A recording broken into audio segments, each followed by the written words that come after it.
Can you tell me how to get to Sesame Street? How to get to Sesame Street?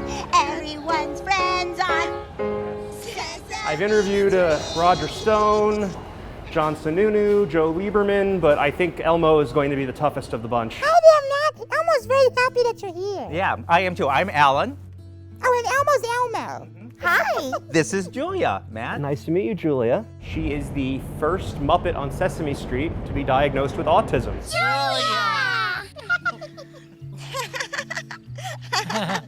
And as someone who's autistic myself, I am looking forward to having an opportunity to talk to her.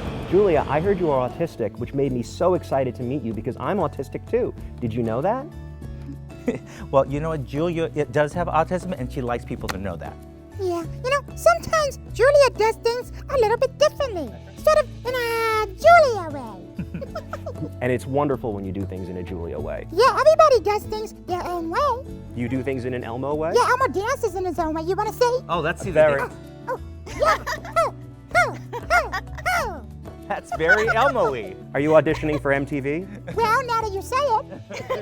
If this sort of material had been widely disseminated when I was Julia's age, my childhood might have been better. It probably would have been. Just knowing the sheer number of children diagnosed with autism, I believe today it's 1 in 68 children, we knew we could make a difference. And that's what led to the creation of our whole autism initiative called See Amazing in All Children, and that led to the creation of Julia. Can you tell me who everybody is? Daddy? Mommy? I would really like to think that a child who has autism might learn some things from this material, because really, if you're not helping these children become happy, well-adjusted adults, that's not the end goal, then what's the point? I am a writer for a website called Salon.com. Really? Yes, I write about current events, I report the news. Do you like writing? I love writing. Yeah. Some people think it's a silly job, but I like it. Elmo doesn't think it's silly. Elmo thinks it's very cool. I love what I do for a living. Cool. I think it is very important to find what you love and do that. And that's advice that I think, especially if you're autistic, can be very helpful. If you're ever feeling alone or if you're ever feeling scared, just think about how you can find something that you love, and if you work really hard and practice and become good at it, you can make that what you do with your life. You can make your play into your work. And I know that you like play, don't you? Play? Yeah. Play. My parents were told by a lot of teachers that I was annoying and that I was misbehaved and that I just insisted on being different.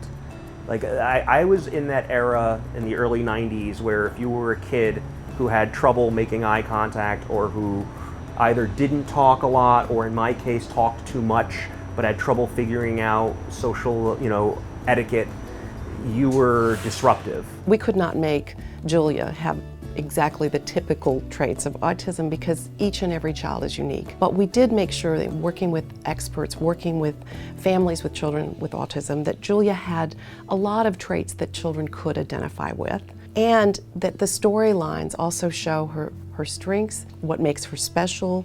They allow us to show other children that just because she may not look you in the eye when she looks at you, it doesn't mean she doesn't want to be your friend. Well, have you had any struggles that you've had to deal with because of being autistic? Struggles.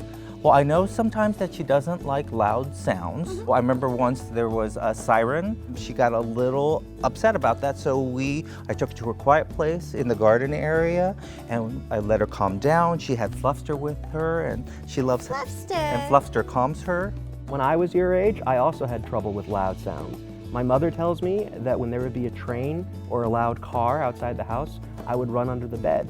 Really? And that's okay. There Yeah. are different ways of reacting to different stimuli, and that is totally okay. What stimuli mean?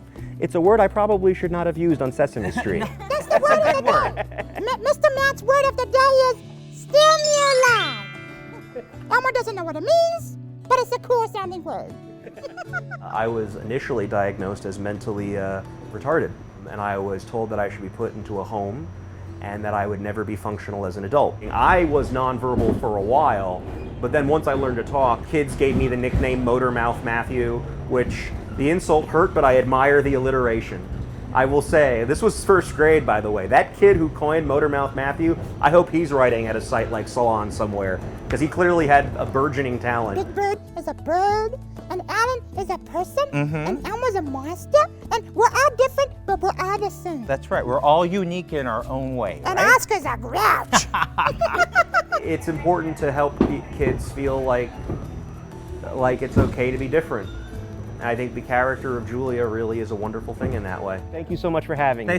Thanks for coming to visit us. Yeah. Thank you. Bye-bye, Salon. Bye, you guys.